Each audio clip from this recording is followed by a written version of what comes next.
கேங்ஸ்டர்னா discipline வேணும்.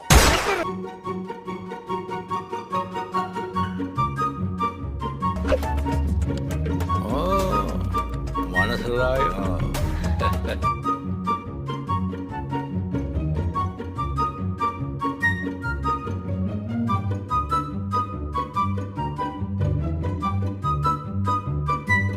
என்ன sir, என்னால இதை கூட கண்டுபிடிக்க முடியாதுன்னு நினைச்ச பாத்தியா? அப்ப உனக்கு எனக்கு அவ்வளவுதான் பழக்கம்.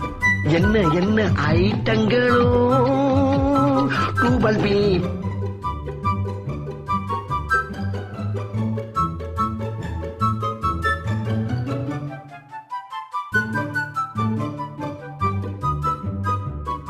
என்ன ஜோக் காட்டுறீங்களா? என்ன ரங்கா ஜோக் காட்டுறீங்களா எல்லாரும்?